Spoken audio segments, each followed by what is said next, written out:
হয় নমস্কাৰ মই সমগ্ৰ শিক্ষাৰ জিলা সমল ব্যক্তি ধুবুৰী জিলাৰ আৰু আজি আমি সাংস্কৃতিক বিভাগ আৰু বৃহত্তৰ সাংস্কৃতিক সমন্বয় গোষ্ঠী ধুবুৰীৰ যৌথ উদ্যোগত আজি ভাষা গৌৰৱ সপ্তাহৰ 8 তাৰিখৰ আজি এই দিৱসৰ সপ্তাহটোৰ লগত সংগতি ৰাখি আজি কাৰ্যসূচী এটা ৰূপায়ণ কৰা হৈছিল।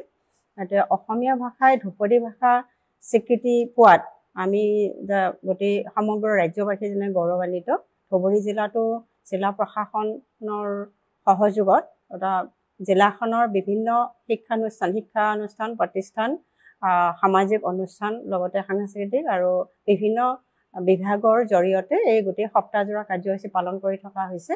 গৌৰীপুৰতো ইতিমধ্যে ৰাস উদযাপন সমিতি বিহু উদযাপন সমিতি ইত্যাদিৰ জৰিয়তে লেখিকা সমাৰোহ সমিতি তেওঁলোকে কৰিছে যে আজি আৰু এটা কাৰ্যসূচী ৰূপায়ণ হ'ল সেয়া হৈছে সমন্বয় সাংস্কৃতিক গোষ্ঠী ধুবুৰী আৰু সাংস্কৃতিক বিভাগ সাংস্কৃতিক কেন্দ্ৰ গৌৰীপুৰৰ উদ্যোগত আমি সকলোৱে মিলি আজি কাৰ্যসূচীটো ৰূপায়ণ কৰিলোঁ। আজি জাতীয় সংগীতেৰে আৰম্ভ হোৱা কাৰ্যসূচীটো ৰাষ্ট্ৰীয় সংগীতেৰে সমাপ্ত হৈছে।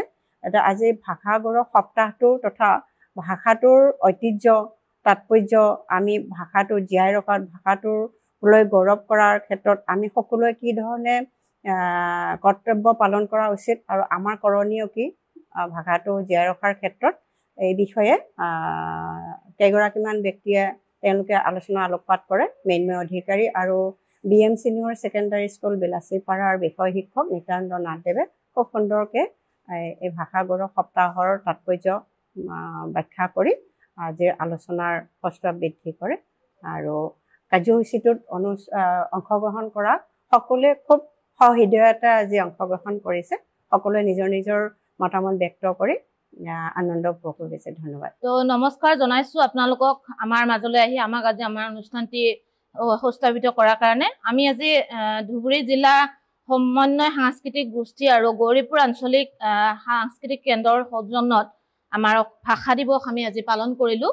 এই অনুষ্ঠানত উপস্থিত আছিল আমাৰ মাজত মাননীয় বিষয় শিক্ষক বিলাচীপাৰাৰ নিত্যানন্দ নাথ ছাৰ আৰু আমাৰ গৌৰীপুৰৰ বিশিষ্ট সমাজকৰ্মী তথা সংবাদকৰ্মী মৃন্ময়দেৱ অধিকাৰী লগতে বিভিন্ন আমাৰ লগৰীয়াসকল। তো সকলোকে ধন্যবাদ জ্ঞাপন কৰিছোঁ। আমি আজি বিশেষভাৱে গৌৰৱান্বিত অনুভৱ কৰিছোঁ আমাৰ অসমীয়া ভাষাটো যিহেতু ধ্ৰুপদী ভাষা হিচাপে স্বীকৃতি লাভ কৰিলে তাৰ বাবে সকলোকে ধন্যবাদ প্ৰকাশ কৰিছোঁ আৰু এইখিনিকে কৈ মোৰ আজিৰ ভাষণ সমাপ্ত কৰিছোঁ। ধন্যবাদ।